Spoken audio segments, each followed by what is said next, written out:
We'll take first question over here on the fourth row. Tim on the second seated. 2.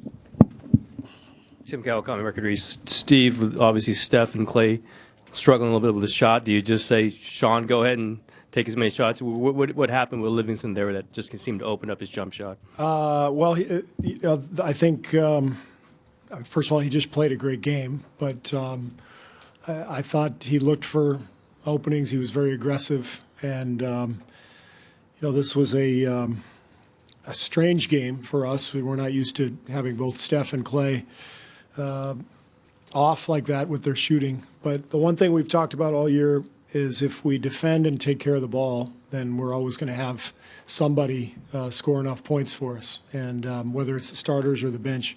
So I thought we played great defense. We had 9 turnovers total, and that allowed us to control the game, and our bench obviously gave us a huge lift.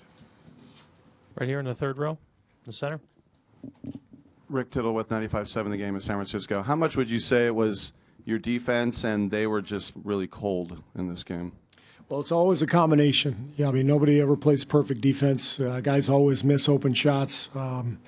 I thought our defense was very solid. I thought they missed some openings. We got lucky a couple times in the first half. In particular, we had some breakdowns. But over the course of a game, to hold that team to 38% shooting, we did a lot of good things. Bree, if you can just move up 2 rows right there on the aisle, and then.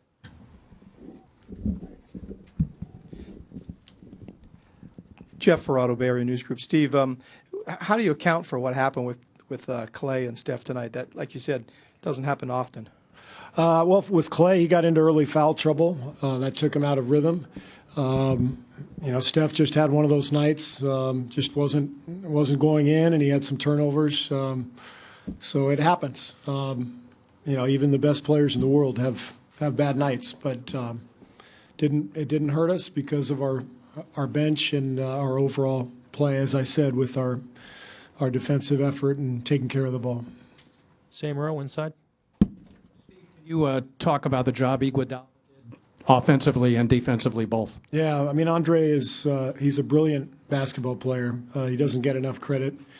You look at his stat line, and his line never usually tells the story. But 12 points, 7 boards, 6 assists, no turnovers, and great defense. So that's kind of who he is for us. He's, I think Bob Fitzgerald, our TV guy, calls Andre the adult in the room for us. He is the adult in the room. He always settles us down, and he knows exactly what's happening out there. Rachel over here. Over here. Yet another felt your wrath tonight. What is going through your mind in those moments, and does it help to destroy something? It does. Destruction tends to ease some of the anger, so I try to take it out on a clipboard instead of a player. So it's better that way. Better not to break your players. I mean, what was happening at that point in the game for you? We came out after halftime and we completely lost focus and throwing careless passes. We got lost defensively a couple of times, and we had to kind of regain our focus and our edge, and the bench did that for us, so they did a great job. Monty over here on the right. Steve, I asked you before the game about your lineup. You went with Iguodala off the bench despite the fact that this is a different Cleveland team than you saw earlier this season. What was your thinking behind the lineup and the way you used the bench tonight? Well, Harrison has started for 2 years, and it's been a pretty good 2 years for us. We've had a good run. It's been very effective playing the way we played in terms of the lineup and the rotation. I didn't feel any need to change our lineup for game 1 of a series. Last series was very unique.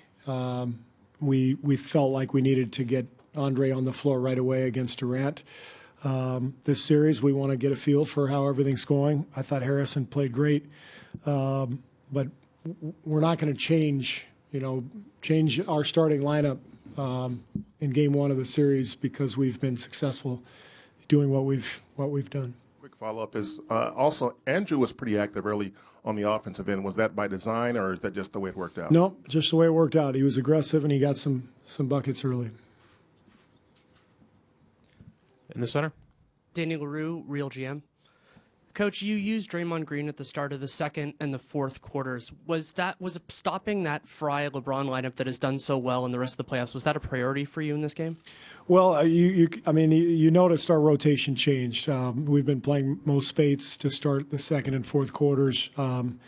Matchup-wise, it just didn't feel like the right way to go, so we changed some things around, just changed our rotation pattern a little bit. We're just trying to put the right players out there to be able to defend them, and I thought Draymond did a great job.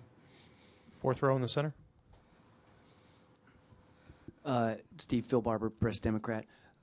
Last year you guys won first game and then dropped a couple. Do you figure that, that's in the forefront of everybody's mind? Does anybody need a reminder of that? I think it's probably something we'll talk about the next couple of days, but I don't think it will be a problem. I think we're much more experienced. We have that memory in our mind. We've been through this now, and we understand you can't let up ever. And Sunday is obviously a huge game. We'd like to go take care of business and get out on the road with a 2-0 lead, but we got to play well. Mark up front. Steve, Mark Schwartz, ESPN. Two questions. First of all, you talk about how a lot of times Iguodala's stats don't really blow up the page. The plays he made in the final minute to strip from Westbrook and Durant in Game 6, he did it again tonight to two of the greatest players in the world. How does he get in position to make plays like that without fouling anybody? Well, Andre is not only a phenomenal athlete with long arms and great quickness and strength, but he's incredibly smart. He's one of the smartest players I've ever been around at both ends of the floor. So he understands angles, he anticipates plays, he anticipates moves from individual players, he studies his opponents, and he's smart. He doesn't reach very often. He only reaches when he feels like he's got a chance to make a steal, and he's very rarely in foul trouble as a result. Secondly, Barbosa used to be the Brazilian Blur. Now I think he's about 48 years old. But he seemed to be a little blurry tonight. How does he summon that up at this age? Well, I thought LB was great. He's still very fast. Maybe not as fast as he was 5 years ago, but he's still a guy who loves to get up and down the floor. And he came in and gave us a huge lift. Got a couple layups to go early, tough layups, and then made that three in the corner. And just really played an excellent game. 14 points in 11 and a half minutes. Pretty good production. Back left.